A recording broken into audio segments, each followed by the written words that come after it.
There's one island in One Piece that has never made sense. An island where night never comes, where the sea itself vanishes into a bottomless pit, and where the world government built one of its most important strongholds. For years, fans have wondered why this place even exists. But the deeper you look, the stranger it gets. And the truth behind it might change everything we thought we knew about the Void Century.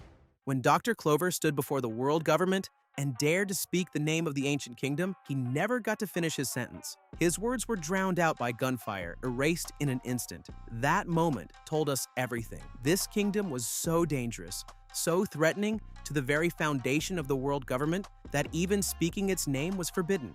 But the real question is, where was it? Most people picture some forgotten island, a place lost to time and swallowed by the sea. But the deeper you look, the more the evidence suggests it wasn't hidden at all. It's been right in front of us the whole time. In fact, the island may be one of the most iconic locations in One Piece, a place tied directly to Luffy's own journey, Enies Lobby. Think about it. Enies Lobby is the only island in the world where night never falls. A constant light shines from above, bathing the city in eternal day. The sea around it is chaotic, with whirlpools and strange currents swirling endlessly. And at the heart of the island lies a massive, bottomless hole, one so deep that no one knows what lies beneath. None of these mysteries are coincidences. Each of them is a clue, and when you put them together, they point to something shocking. The ruins of the ancient kingdom may lie directly under Enies Lobby itself. And if that's true, then the world government didn't just build one of its most important bases here for convenience. They built it here to hide the truth in plain sight, but that's only the beginning. Because once you start connecting Enies Lobby to the Void Century, the Mother Flame, and even the legends of Nika, the puzzle pieces fall into place, and the picture they form could rewrite everything we know about One Piece. Enies Lobby has one feature that stands out above everything else. A hole so massive it swallows the sea itself. Ships fall endlessly into the abyss, yet no one has ever reached the bottom. And the strangest part? The island doesn't collapse under its own weight. It's as if something unnatural carved that pit and has kept it open for centuries. Now here's where it gets interesting. When Imu destroyed Lulusia, the island wasn't simply blasted off the map, it was erased, leaving behind a similar scar in the sea. We saw it with our own eyes. A vertical crater, like the ocean itself had been punched through. Doesn't that sound exactly like Enies Lobby's bottomless hole? If that's the case, then Enies Lobby may not just be a random mystery, it may be the fossil of an ancient war. A wound left behind when the ancient kingdom was destroyed, possibly by the very same weapon we saw unleashed on Lulusia. In other words, the hole at Enies Lobby could be the mark of the first time Imu used that devastating power. And here's the kicker. The world government didn't just stumble across it. They built one of their strongest fortresses directly on top of it, not because of its strategic location, but because the ruins of the ancient kingdom could be buried beneath that abyss. Think about how poetic that is. The place where Nico Robin declared war on the world government, the place where Luffy burned the world government's flag, might also be the grave of the kingdom they tried to erase forever. But that isn't the only mystery. Enies Lobby isn't just about the hole. It's about the light that never fades. And once you connect that light to the Mother Flame, the secrets of the Void Century start to come into focus. Enies Lobby is called the Judicial Island, but there's something far stranger about it than its role in the government. It's the only place in the entire world where the sun never sets. Eternal daylight shines over the island, day and night, year after year. No clouds, no dusk, no nightfall, just endless light. At first glance, it feels like a quirk of nature, but nothing in One Piece this unusual is ever random. The question is, where does that light come from? Some theorists believe it's tied directly to the Mother Flame, the same mysterious energy source that powered the weapon which erased Lulusia. Vegapunk described the Mother Flame as an eternal flame, an energy capable of fueling anything without ever going out. Doesn't that sound eerily similar to the eternal daylight shining on Enies Lobby? Here's one possibility. Enies Lobby's light is a leftover fragment of the ancient kingdom's technology. Maybe it was powered by a small piece of the original Mother Flame, left burning endlessly after the war. That would mean the ancient kingdom not only discovered a limitless energy source, they used it to illuminate their greatest city, ensuring it would never fall into darkness. And here's where it gets even more intriguing. If Enies Lobby's light is powered by the same energy that destroyed Lulusia, then it means the world government has been sitting on a piece of that technology for centuries, hiding it in plain sight.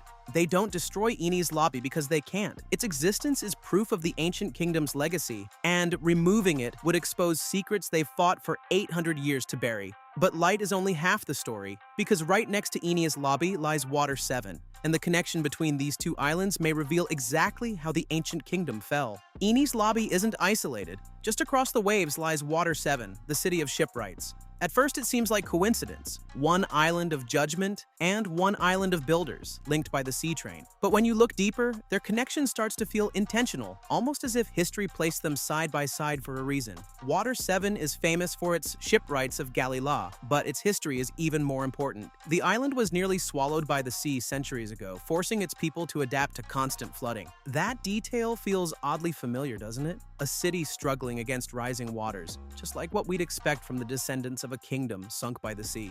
And here's where the pieces click. Tom, the legendary shipwright who built the Oro Jackson, also inherited Pluton's blueprints. Why would the weapon capable of sinking islands be passed down through Water 7's craftsmen unless the city itself had ties to the ancient kingdom? Maybe Water 7 was founded by survivors of that lost empire, keeping their knowledge alive in secret. Then there's the sea train, a marvel of modern invention that feels far too advanced for the timeline of One Piece. A train that glides across the ocean, connecting islands seamlessly. It's almost like a smaller echo of the technology the ancient kingdom must have wielded.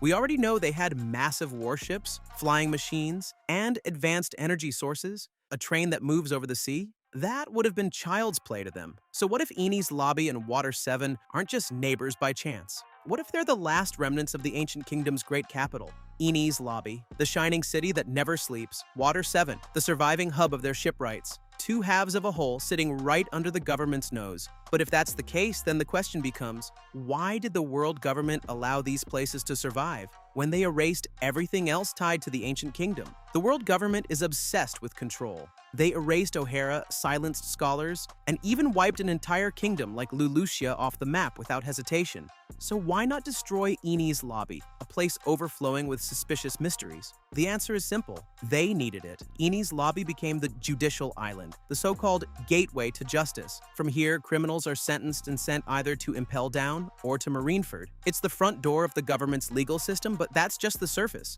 Its deeper purpose is to act as a cover story. By keeping Eni's lobby active, the government hides the abyss, the eternal light, and the ruins beneath it in plain sight. Nobody questions it because to the world, Eni's lobby is simply where justice is served.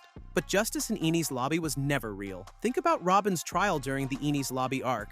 It was a farce. The judges didn't matter. The verdict didn't matter. The outcome was already decided. The entire island exists not to uphold the law, but to maintain the illusion of order while covering up the truth of the Void Century. And here's the chilling part. The eternal daylight may not just be a remnant of ancient technology, it could also serve as a symbol, a light that never goes out, representing the government's false promise of eternal control. To the average citizen, Eni's lobby looks like a place of authority, but in reality, it's a monument to the government's greatest crime, the destruction of the ancient kingdom. But there's still one more detail that makes this theory even harder to ignore: the way Eni's lobby connects directly to Impel Down and Marineford. Together, these three institutions form a triangle of absolute power, a triangle built on top of the past the government wanted buried. Eni's lobby isn't just a single fortress, it's part of a carefully designed system. Look at the map. On one side, you have Eni's lobby, the Island of Judgment. From there, prisoners are shipped directly to Impel Down, the undersea prison said to be inescapable. And above it all looms Marineford, the headquarters of the Marines, where justice is publicly enforced.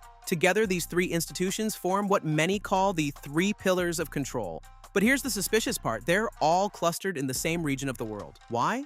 The seas are massive. The government could have spread them out. Instead, they chose to build them within reach of one another, forming a triangle of absolute power. Now, imagine this triangle as a lock. At its center lies Enia's lobby's bottomless pit, the scar of the ancient war. By building their strongest institutions around it, the government isn't just hiding the ruins, they're guarding them. Every trial, every execution, every buster call that originates from Enia's lobby serves as a reminder of what happens to anyone who digs too deep into history. And here's the irony: in their attempt to bury the past, they may have revealed exactly where it lies. The closer you look, the more it feels like Enies Lobby, Impel Down, and Marineford aren't just fortresses of justice. They're monuments built on top of the ancient kingdom's grave. But if that's true, then it leads us to an even bigger question. What exactly was the ancient kingdom protecting that the world government fears so much? The destruction of the ancient kingdom wasn't just about eliminating rivals. It was about erasing a secret so powerful, it threatened the very foundation of the world government.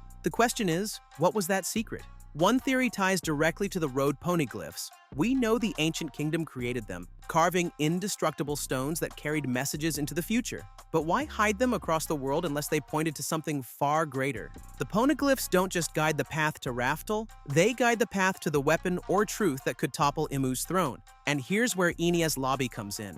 If the abyss beneath the island really is a scar from the Mother Flame's ancient usage, then the ancient kingdom may have been protecting a counter-weapon hidden beneath it. Something capable of not only standing against Imu's destruction, but also harnessing the eternal energy source that powered their civilization. Some fans even speculate this is where Uranus was originally stored, the celestial weapon of the sky. It would make sense. Poseidon, the sea weapon, lies beneath Fishman Island. Pluton, the land weapon, is connected to Water 7. Uranus, the sky weapon, may have once rested beneath Enies Lobby, safeguarded by the eternal flame that still burns today. If true, the ancient kingdom didn't just die defending their people, they died defending the balance of the world. Because in the wrong hands, these weapons could erase entire nations with a single strike. Exactly like what we saw with Lelouchia. And here's the chilling part. If Enies Lobby is truly built on the ruins of that kingdom, then the world government hasn't just been hiding history, they've been sitting directly on top of the very power they claim to fear. But the story doesn't end there, because the legend of Nika, the sun god, might hold the final key to why the ancient kingdom's legacy has survived all this time. Enies Lobby's eternal daylight is one of the greatest mysteries in One Piece. To the world government, it might represent control, an unending light meant to symbolize authority. But from another perspective, that same light could be the last surviving symbol of Nika, the sun god. Think about it. Nika was the figure of liberation, the one who brought joy and hope to enslaved people. His image is tied directly to the sun, the dawn of freedom breaking through the darkness. And here we have an island where the sun never sets, where light is eternal. Doesn't it feel less like a coincidence and more like a remnant of Nika's influence left behind by the ancient kingdom? Some fans even speculate that the eternal daylight is powered by a fragment of the same energy that fuels Luffy's devil fruit. If the Mother Flame is an artificial replication of that energy, then the ancient kingdom may have harnessed it naturally through Nika's legacy. In other words, Enies Lobby's light might not just be technology, it might be a piece of the sun god's will, still burning after 800 years. That interpretation flips everything we know about Enies Lobby. To the world government, it's a fortress of judgment, a weaponized illusion of eternal order. But in truth, it may actually be a beacon of freedom, the last reminder that Nika's light can't be extinguished. No matter how many kingdoms Imu erases, no matter how many histories are buried, that light continues to shine. And here's the irony. When Luffy declared war on the world government at Enies Lobby, burning their flag in the sky, he may have unknowingly aligned himself with the island's true purpose, the child of destiny standing beneath the eternal sunlight of Nika, shouting his defiance at the rulers who tried to bury that very legacy. But if Enies Lobby really is tied to Nika, then the island's role in the final war is far from over. Its light may not just illuminate the truth, it might guide the path to the dawn itself. Enies Lobby has already been the stage for one of the most important battles in One Piece history, the day the Straw Hats declared war on the world government. But what if that was just the beginning? Theories suggest that Enies Lobby may play a second, even greater role in the final war. If the abyss beneath the island really does hold the remnants of the ancient kingdom, or even a weapon like Uranus, then it's only a matter of time before the world's attention returns to this cursed island. Think about how perfectly it lines up. The Straw Hats are destined to uncover the Void Century. The Revolutionary Army is already moving against the government. Blackbeard is hunting ancient weapons. And Imu has already demonstrated their willingness to erase entire kingdoms with the Mother Flame. All these threads could converge at Enies Lobby, where the government has been hiding its darkest secret in plain sight. And let's not forget, Enies Lobby isn't just any fortress. It's linked directly to Impel Down and Marineford. If war breaks out in this region, all three of the government's pillars could collapse in a single sweep. Imagine the chaos. Prisoners unleashed from Impel Down, Marines forced to defend their own base, and the abyss of Enies Lobby finally exposed for the world to see. That moment would be poetic justice. The place where Robin begged to live, where Luffy burned the world government's flag, could become the place where the truth of the Void Century is finally unearthed. The Island of Judgment turning into the Island of Revelation. But here's the chilling part. If Enies Lobby really does hide the ruins of the ancient kingdom, then the world government isn't just guarding history. They're guarding the last piece of the One Piece itself. For 800 years, the world government has tried to bury the ancient kingdom.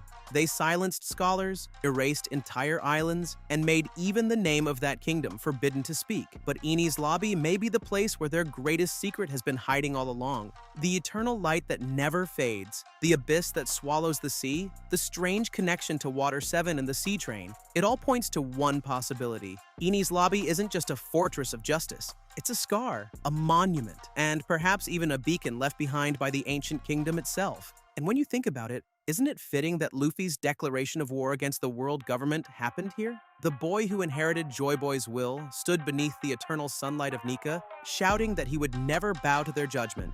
In that single moment, he unknowingly reclaimed the island's true meaning. Because Enies Lobby may not belong to the government at all. It may belong to history, to freedom, and to the dawn the world has been waiting for. If these theories are right, then Enies Lobby will not stay silent forever. When the final war comes, the abyss beneath the island could crack open, the light could finally reveal its true source, and the world will learn the truth the government has spent centuries trying to erase. The Island of Judgment may one day become the Island of Truth, and when that happens, the entire world of One Piece will never be the same again.